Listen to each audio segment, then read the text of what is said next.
I feel like I'm hearing more conversation about decolonialism in progressive spaces, especially when we look around and we see how much violence is perpetrated by systems of colonization and resource extraction. But many of us also live in places that actively benefit from those systems of colonization and resource extraction. And this industry is no different. It's also baked into the systems that we've learned to exist in. So, how do we change those things? How do we change them in our games? Our next speaker is here to talk about decolonizing cozy games in particular. How do we change these fundamental assertions in places that we might find comfortable? A game consultant and writer, please welcome to the stage Tristan J. Tarwater. Hello, my name is Tristan J. Tarwater, and I'm here to present Decolonizing Cozy Games for Games as of Color Expo. All right, so what are we talking about? Just like the title says, we're talking about cozy games and decolonization. Cozy games are a genre of video games characterized by their mechanics, narratives, aesthetics, and yes, their vibes. This is the joke of cozy games on the internet. People say, oh, cozy games are just about vibes. It's not wrong. The vibe is very important, but we have to remember that these vibes are generated by the mechanics, the narrative, and the aesthetic. Um, Drawing from a suite of these things in order to create the cozy game. There's a suite that we generally pick a few things from. We don't hit all of them, but we pick a few. We could also say that horror games are just a vibe, because they, again, use their narratives, their mechanics, and their aesthetics to make people feel freaked out. But people don't talk about that nearly as much or rag on horror games nearly as much as cozy games, for this thing that they do really well. Let's be honest. I mean, yeah. For decolonization, this is the process by which an institution, practice, or industry has colonial values and practices removed. This includes things like education, foodways, creating, preparing, and growing food, transportation, raising kids with our partners or with our communities, and yes, storytelling and game making. So, cozy game breakdown, we talked about the mechanics, the narratives, and the aesthetics. Again, like I said before, there's a suite of things that games draw from, and this is not all inclusive. But I think these are kind of like the ones to talk about today specifically. Generally, we have high agency, high safety. This is the agency and safety of the player character as well as the player. The player can often choose what to do or not to do. Cozy games are well known for not having a lot of violent aspects. Sometimes you might go fight monsters in the mine, but it's very cute. You're never having someone like kick open your door and steal all your carrots. That would be really weird in a cozy game. We have the control of space. The player and the player character have spaces that they alone control, design, and they can place things in. They're often repetitive and creative. The player sets the routine of the day. They choose. You might have tasks or missions put upon you by NPCs.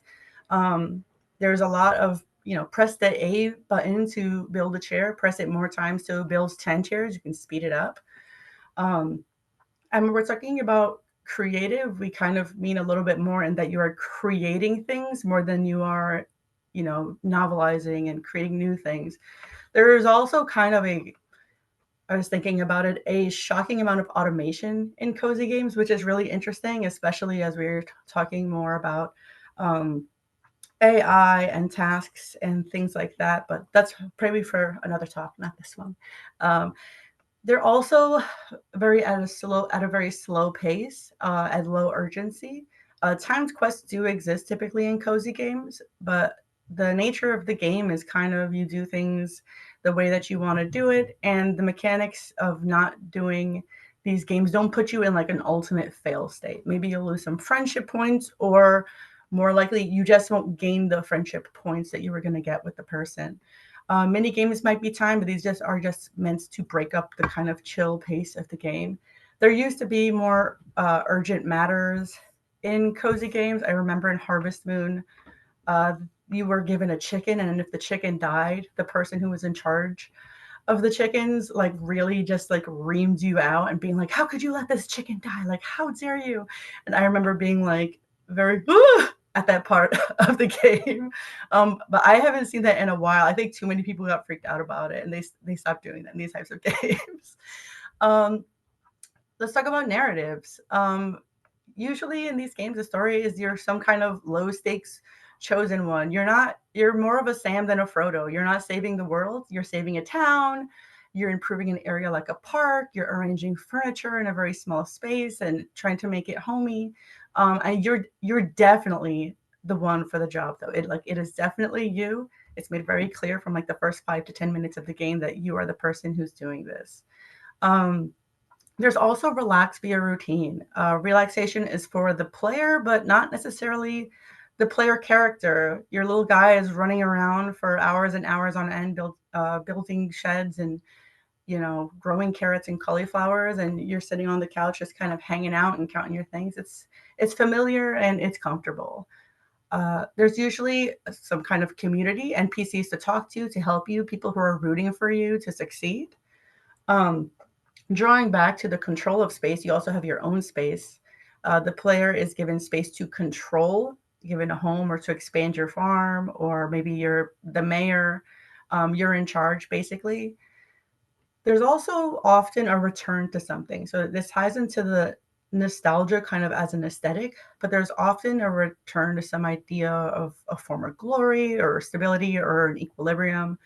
Things were thrown off balance, usually by someone outside of the community, but you are here and you are here to fix it. Um, in terms of aesthetics, we have neutral to upbeat aesthetics.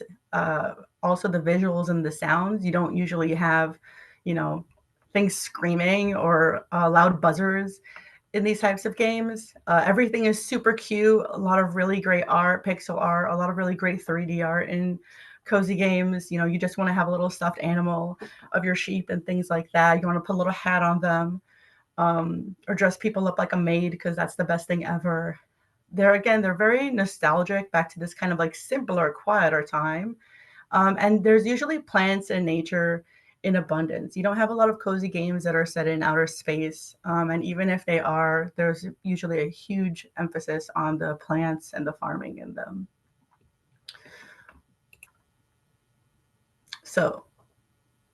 So the idea of safety is crucial in cozy games. It's kind of the idea that allows us to have cozy games, the player and the player character being safe.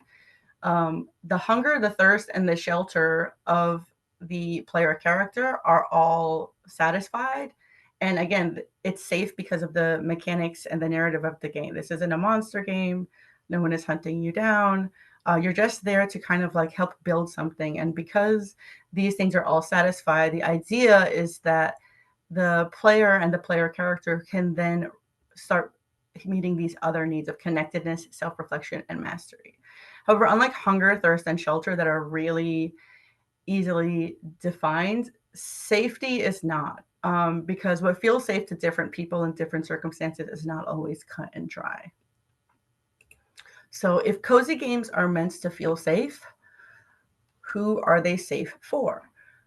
For example, for me in real life, being the only person of color in a town doesn't make me feel safe.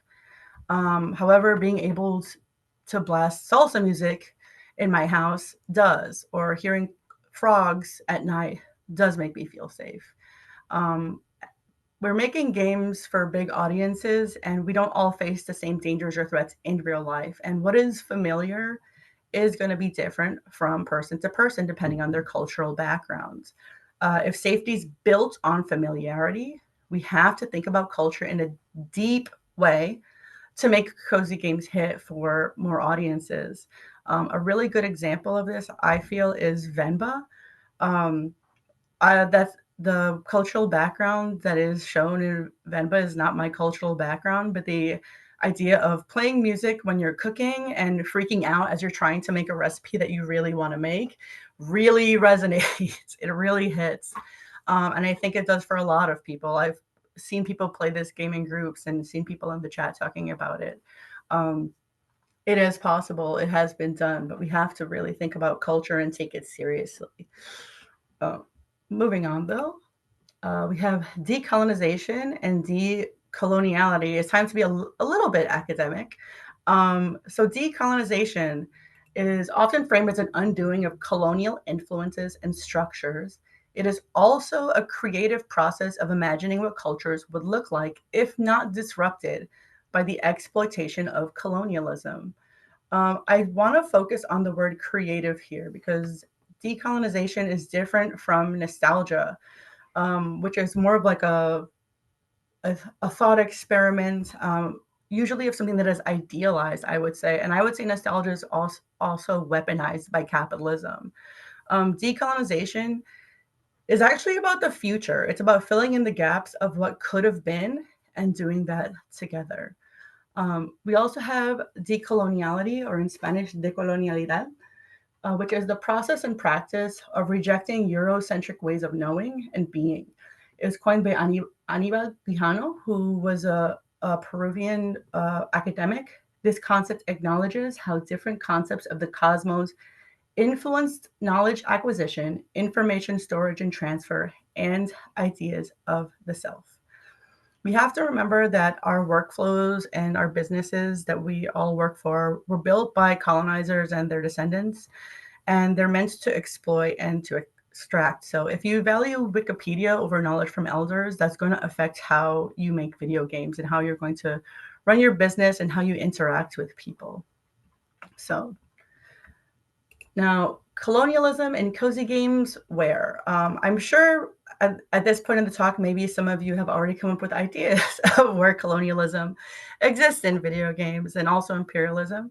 I also want to say that these things don't only exist in cozy games, but today is just about cozy games. We're just going to shout cozy games out specifically.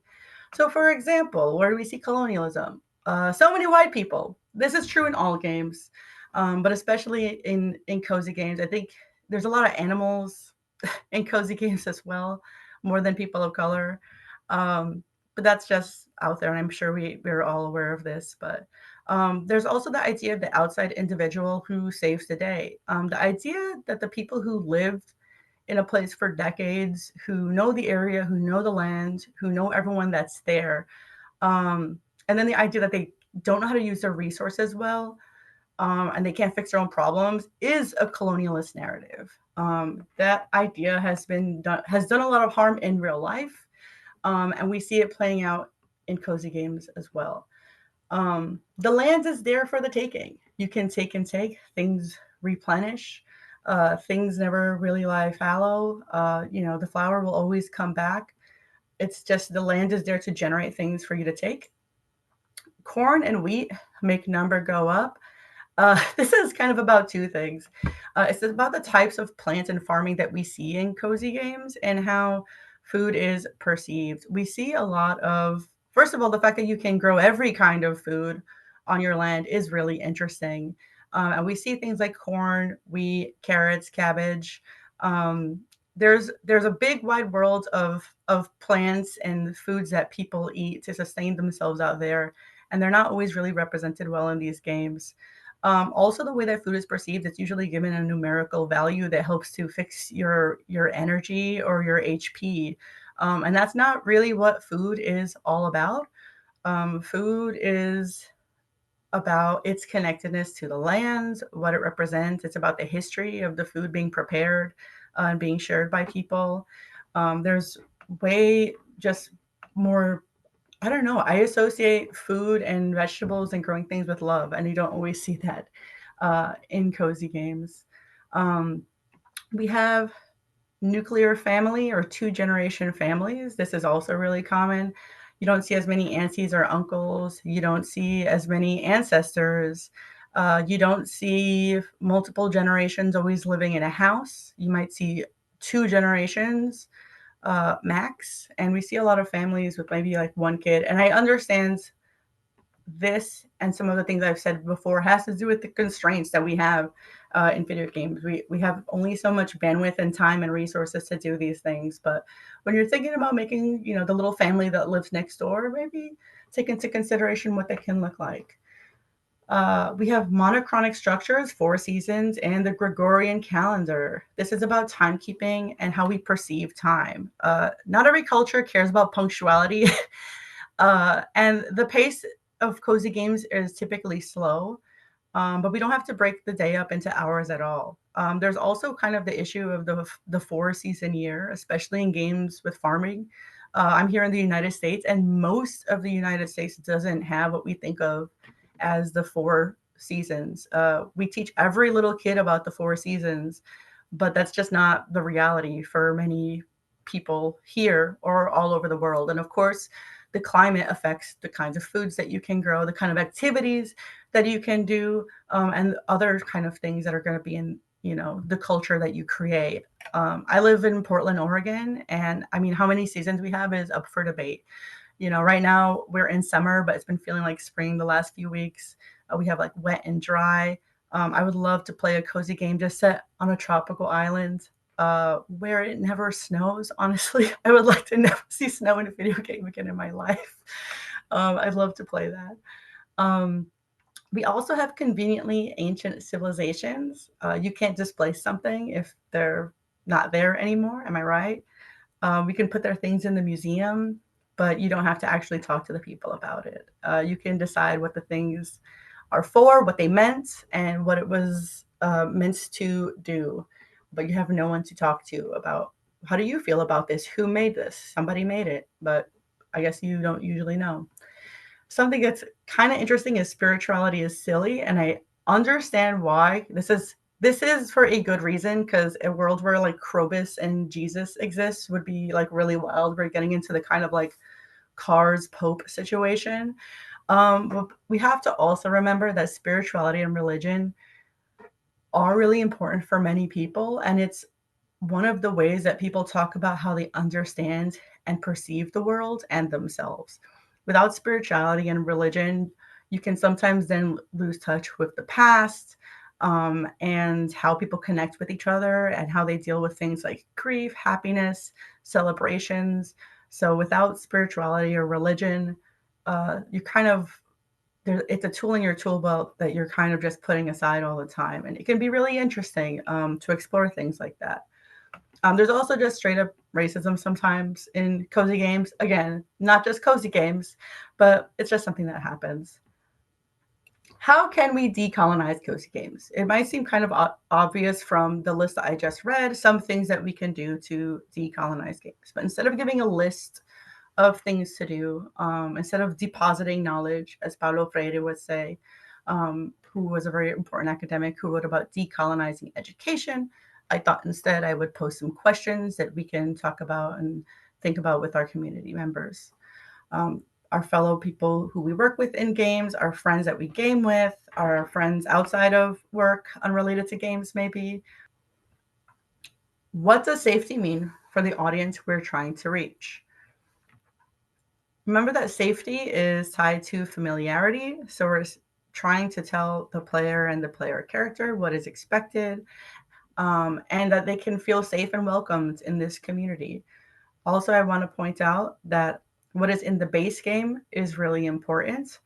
For example, if Platanos are in the base game, then that tells the player that, hey, this is something that we cared about to put in the beginning of the game. If you put these kinds of things people would like to see in a patch, it kind of feels like they were an afterthought, and that doesn't feel as good as seeing the things that you love to see or maybe eat or listen to if it's for music. If those are in the base game, that feels a lot better than being an afterthought. Um, Also, what mechanics, rewards, cultural touchstones, and character archetypes will we implement that will resonate them? This kind of ties back to the first point of the types of assets, the music, the style of buildings, the things they're going to farm, and the manner of speech that is used around them. These types of things can help to make a place feel more familiar and therefore more safe for the player. What is the relationship of the player character to the NPC community, and how can we handle this mechanically and narratively? Often it's the outsider, or maybe you have a relative who has died, who has left you something. Um, That's not super common. Maybe some of us wish we didn't have parents. But sometimes having relatives or having parents or someone you can relate to in town, someone looking out for you, can feel really safe and really familiar, and be more cozy than just showing up and being like, hey, this house is for you. The person who left it to you, I don't know, just start growing those carrots, buddy. Um, how many generations of people are present at any time? Are there aunties? Are there uncles? Are there great grandparents? Are there relatives that are not actually relatives? They've just been friends of the family for 3 generations. That can also make a game feel more familiar for some people, and it's also just kind of fun. That's also like a fun mystery of trying to figure out who you're related to. Um, how is time measured, and how does this play out mechanically and narratively? How many times of day are there? How do we talk about time and the seasons? And kind of importantly, how is the future talked about? Is there discussion about what's going to happen in the town after the player character isn't around anymore? I know we can play a game forever, and some of these cozy games can feel a little bit like purgatory after a while, if you're playing them day after day, kind of the same day, and you there's no threat of you dying, which is great and comforting in its own way. But there's also something that's kind of comforting about having a legacy or leaving something for somebody else, of maybe being the person who leaves the house for your relative when they finally get burnt out at their work and they need a place to be. Uh, what is the relationship of the player character to the land, and what does this mean mechanically and narratively? Is the land a character with its own dreams that the player can interact with? Can the player character give anything to the land? How do the NPCs talk about the land? We spent a lot of time designing the land and the backgrounds, and so why not give it a voice of its own? Um, Maybe in a different way. It doesn't have to be in the form of a fairy or someone you can marry potentially. It can just be itself and maybe have a different way of thinking things for the player, and it can teach the player something. What are accepted ways of knowing? Is it just books in the museum? Is sharing stories at the campfire a way that helps improve the player and their community? This can also be about how we build tutorials or how things are appraised and identified. We don't have to just rely on academic knowledge, and using that as the highest form of knowledge. We don't have to build a hierarchy of knowledge within our games. And we can honor things like people who just know better than us. We can let people be experts in our games and honor that. Um, can the NPCs affect the player's routine in any way, or is the player the only one who can affect the narrative? Could NPCs decorate the items that the players make, or create foods or new recipes with food given, or is the player kind of the only person making things? Can they just leave a storyline if they want? That kind of stuff feels more realistic. I know one of the things about cozy games is that they're very, I don't want to say monotonous, but they're very routine and they don't have a lot of chaos. But chaos is kind of what life is all about. And sometimes things just happen and we can't explain it. Um, but also that's okay. Because if you have your community there, then you can deal with it and you can either try to make meaning with it or you can move on together. So introducing a little bit of chaos maybe into your world through the NPCs, why not? How are players rewarded for their efforts? Is this just money? Is it renown, or could it be something like just having knowledge? Could you just measure how much you know about stuff, or how much people trust you in a game? Is my workplace a place where decoloniality and decolonization are important values? This probably should have been the first question, because it's kind of the most important one, because I want people to notice the word here that is values, which means that you and the people that you work with have already had the hard discussions and figured out what that means about what does decolonization mean to us and decoloniality, and what does that mean in how we work with each other regardless of what game we're making, and how can we emulate that in a game, or how can we build that in a game? It gives you something to orient yourselves towards, instead of just kind of this, are we doing this, constantly checking in. You can't build a game that is decolonized with the idea of like we're going to get all their money. I mean, I guess you could, but I think it would ring false with the people that it would hope it would ideally matter to the most. Obviously, making money is one of the metrics that we use to judge a game's success. But if you hit all of your values, that's another type of success that we can all kind of go towards. And also, like, how does our community feel about the game? So if you start there in your workplace, I think some of the other things will fall into place, and you'll come up with even more questions together about how you can decolonize your games. To conclude, I want to talk about some games to check out that I think do some things really interesting. They're not all cozy games, but they all have something that I think show kind of this idea of decolonization. So the first game I'm going to talk about is Fields of Mystria, which I mentioned earlier. Fields of Mystria is kind of like, it's a Harvest Moon, like I would say. As you can see, there's a little pink cow. It's a fantasy-ish type setting with lots of people of color and family types. There's a family with 3 kids. There's this like really wacky aunt who's there, who lives with her niece and nephew and has all these great stories about dating all these guys. There's a lot of cutscenes and dialogue that support the idea of the group effort. Often the player has to do things like collect a lot of items to build a building or to start a new process in the village, but the cutscene shows everybody working together. And there's also some dialogue with NPCs like, oh, we're all working to help get these guys to show up at the market. Am I right? There's also this really interesting thing where there's an archaeologist who works with a witch to solve some of the local mysteries about artifacts. So this kind of idea of science and kind of spirituality, like melding together and them being equally as important. Um, Salt Sea Chronicles and Mutazione, specifically Salt Sea Chronicles. I will never shut up about this game. I love this game. It is not a cozy game, but it is I would say it's a future facing narrative game about community. And it does a lot of really cool things, but one thing that it definitely does is that it builds cultures very well. The game takes place on an archipelago.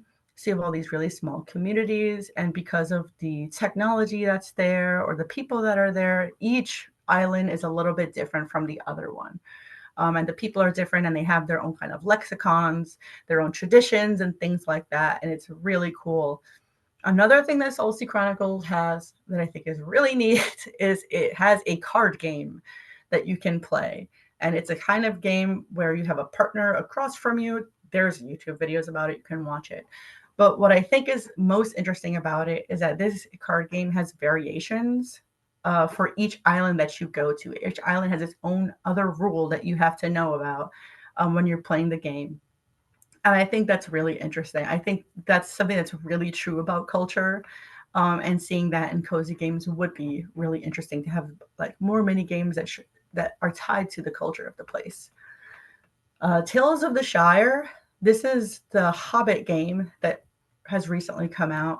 And specifically, I think the party mechanic where you, as a hobbit, get to invite other hobbits to your space of your choosing, to a space of your choosing, and have a party for them and cook food for them and send invitations and be like, what would you like to eat? And they say, well, I want to eat something like this. And you go and you get everything ready.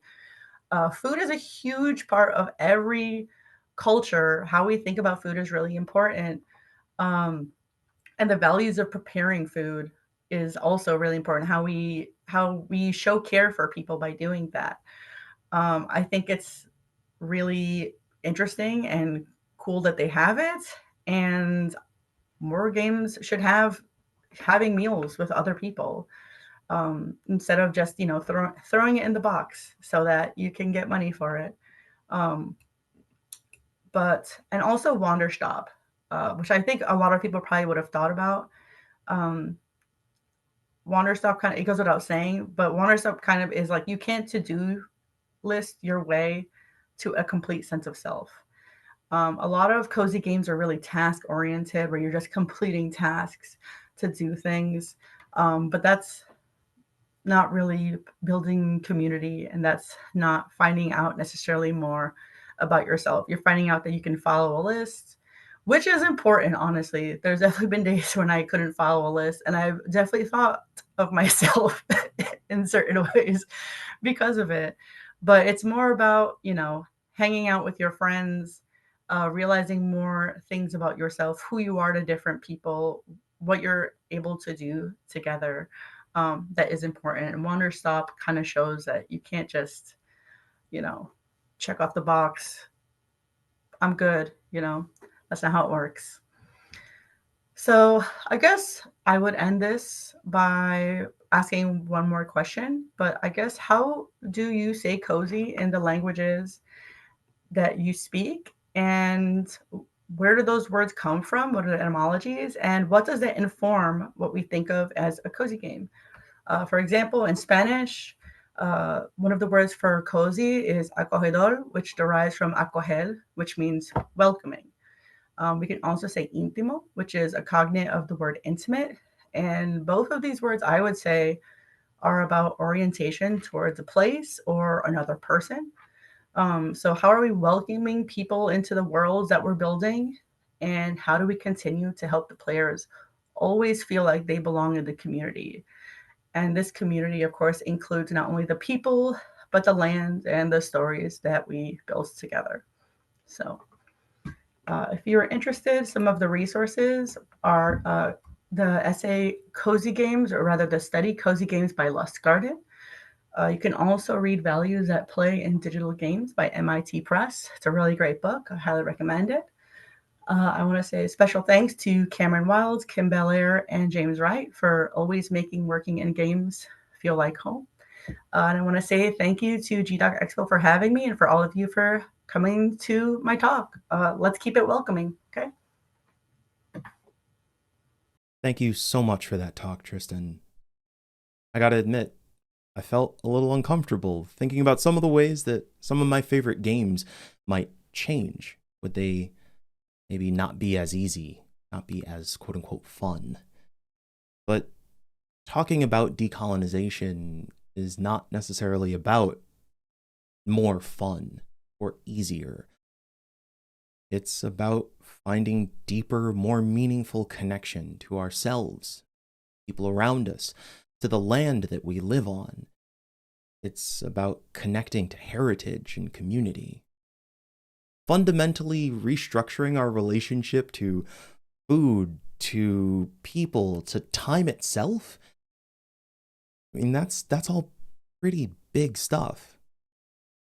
But being able to do that and explore it in games could be a great first step. So thank you so much for that talk, Tristan. If you'd like to catch up with them, you can find them on LinkedIn at Tristan JT, or you can head over to Blue Sky and look up Back That Elf Up.